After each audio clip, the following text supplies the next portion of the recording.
Ecclesiastes ni Mhubiri ni Kiswahili, mlango wa 9 mstari wa 2.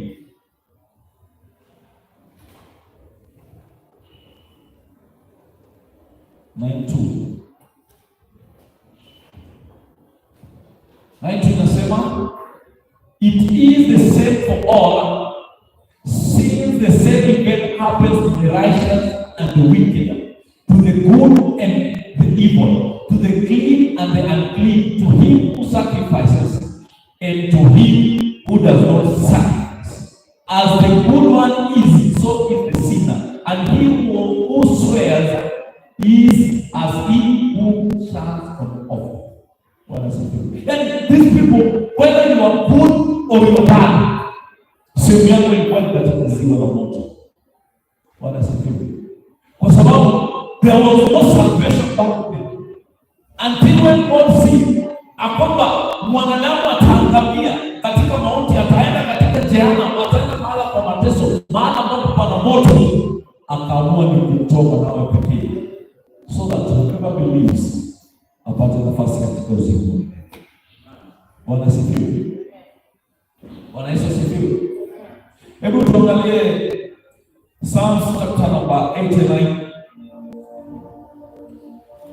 verses 48. Psalms 89:48. 49 Psalms.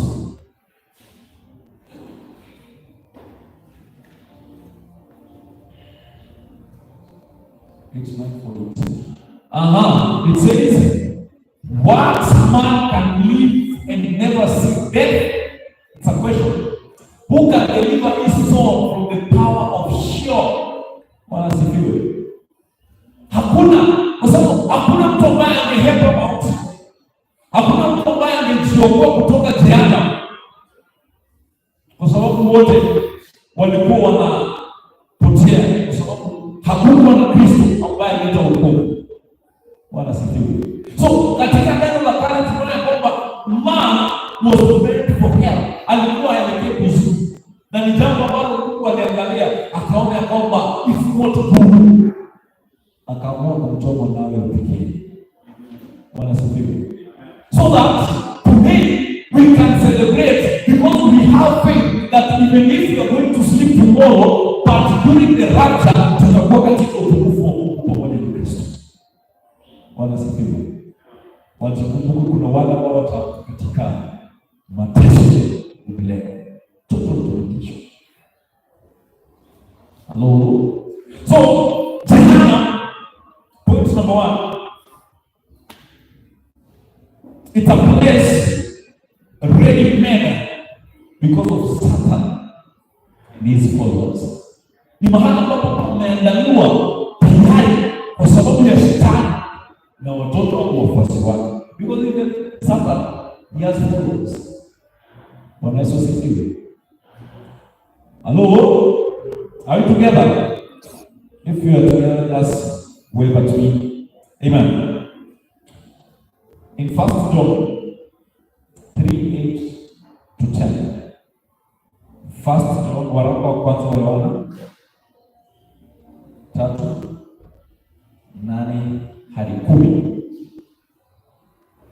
Inasema, whoever makes a practice of shining is of the devil, of sinning, is of the devil.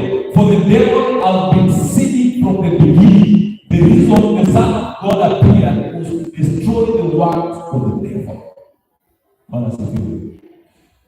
Huyu Shetani kutenda dhambi kwa yake, ametenda dhambi tangu mwanzo. Wanasifiwe.